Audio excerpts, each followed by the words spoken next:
Peter Guber is not your typical speaker. Raise your hand if anybody here has ever failed. Raise your right hand. How many people have had their hands up also had pain, embarrassment, or anger from that fail? Put your other hand up. Notice the position you're in. Surrender. That's generally what happens. Now when you have success, and we've had it, it's waving your arms. Wave your arms. That's success. Look how close failure and success is.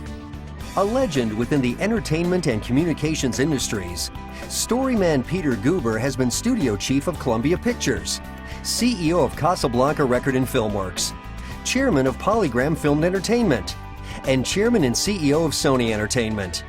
Currently, he is CEO of Mandalay Entertainment, a multimedia entertainment company. His personal production credits include Rain Man, Batman, Gorillas in the Mist, The Color Purple, Flashdance, and Midnight Express. These films have earned over $3 billion at the box office and have been nominated for more than 50 Academy Awards. A passionate, humorous, and energetic motivator, Guber is a sought-after speaker at global events. Is there a magic sauce, secret sauce, a game changer that shortens that distance, that makes the target closer, that assures more success and more joy and diminishes the pain? Because that's, after all, what we want. The success gives you joy. It gives you money, but it's joy you really want. And you want to avoid the pain. But neither one is certain. How do you get more certain? How do you take 15 strokes off your game? The magic is our God-given ability to tell oral stories, our oral narrative power, to influence, empower, impassion others to believe in and act with, and to propel for your goal for success. That's the magic. The magic is about making emotional connections. That's what the oral narrative can do for you as a salesperson, as a manager, as an HR person, as an entrepreneur, as an executive, as a team leader, as a team builder. Focusing on the innate human ability to tell stories, Guber shares with audiences across all industries the mindsets and techniques that he has been crafting and honing throughout his life as a master storyteller and successful entrepreneur. What is that magic? I put it into a way you can easily remember it. So I picked 5 letters, M-A-G-I-C, for the magic, so you can see how they work. Magic stands for motivating your audience to your goal, interactively, with great content. M-A-G-I-C, motivate. When you think about motivate, first of all, what do you think about? I'm going to get you to do something. Everyone says that's what motivation is. Don't start there. First question is, are you motivated? The story you're telling yourself about the product, service, brand, or whatever you're doing. Are you motivated? Do you have unconditional intention about it?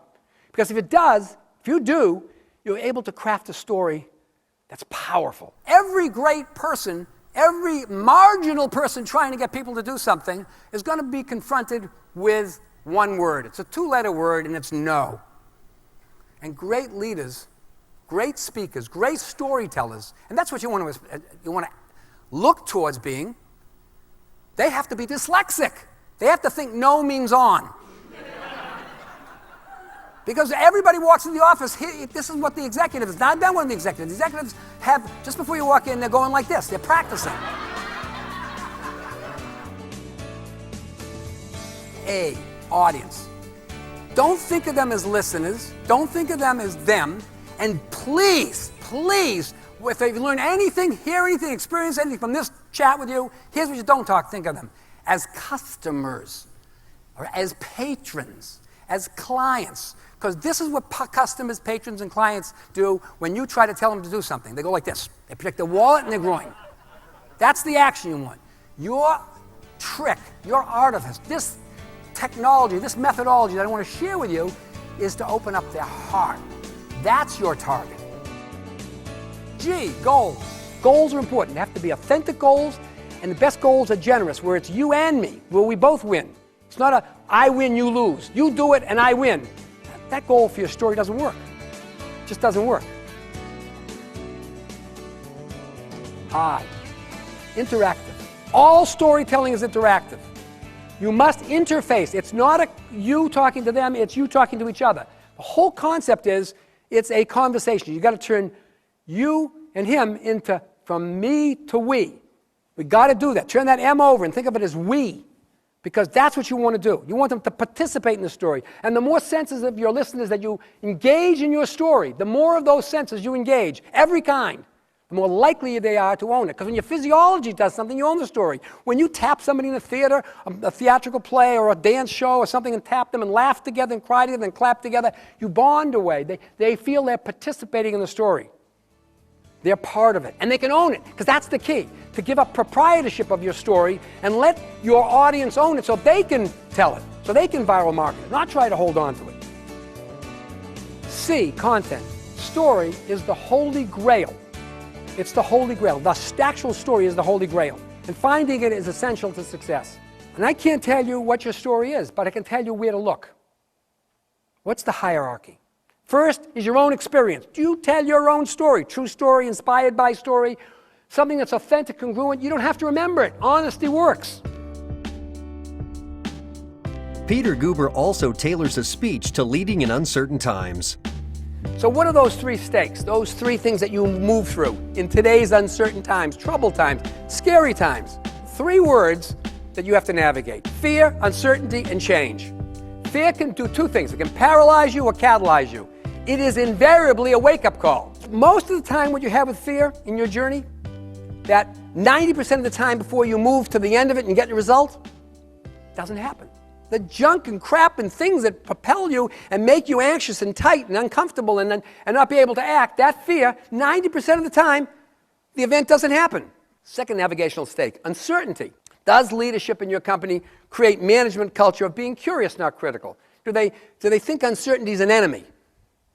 In an uncertain world, we're always looking for certainty. You know, all human beings, there are two fundamental needs: certainty and variety. Too much certainty is not what the human system can handle.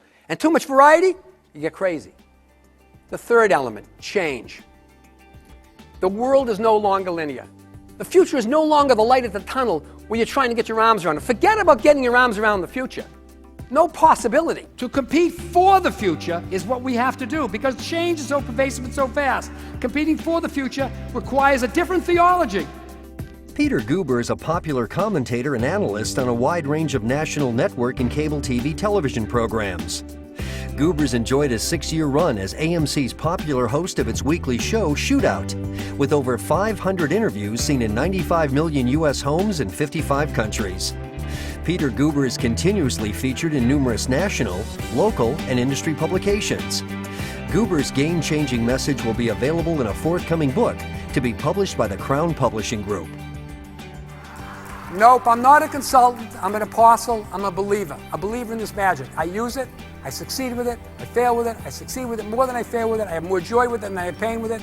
And I encourage you to believe that the magic is inside of you. Work with some of this methodology, look at it, consider it, and just before you go in, ask yourself, am I motivated? Do I understand the audience? Can I get their attention? Is my goal transparent? Can I make it that way? Am I willing to make it we instead of me, interactive? And do I have a good story? Have I done the homework to have a good story? And then let God take care of the details. Thank you.